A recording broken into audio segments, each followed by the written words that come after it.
Χρόνια πολλά στους Γιουρίκηδες, όποιοι γιορτάζουν με το παλιό ημερολόγιο τη γιορτή του Αγίου Γεωργίου.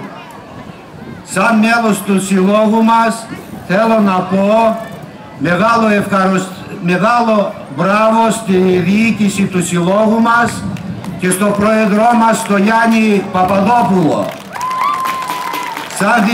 Σαν δημοτικός σύμβουλος θέλω να σας πω με όλη μου τη σοβαρότητα ότι στέκομαι και θα στέκομαι δίπλα στο σύλλογό μας και σε όλους τους δημότες μας.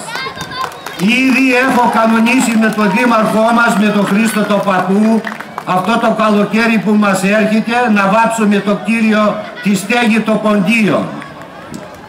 Έχω κανονίσει με τον αντιδήμαρχο της τεχνικής υπηρεσίας, το φίλο μου, το Αθανάση Σκίζα, και ξεκινήσανε ήδη η μελέτη να γίνει περίφραξη του συλλόγου μας μαζί με την Εκκλησία του Αγίου Γεωργίου.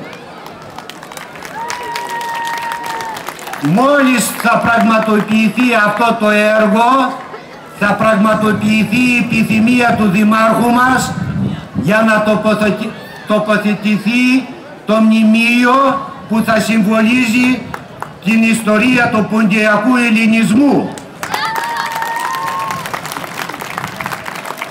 Θέλω να κάνω μία πρόσκληση σε όλους τους πατριώτες, τους Πόντιους, να στηρίξουν το σύλλογό μας.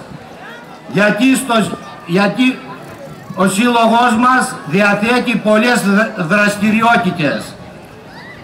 Οι δραστηριότητες είναι όπως για τους μεγάλους, είναι και για τα παιδιά μας και για τα εγγόνια μας.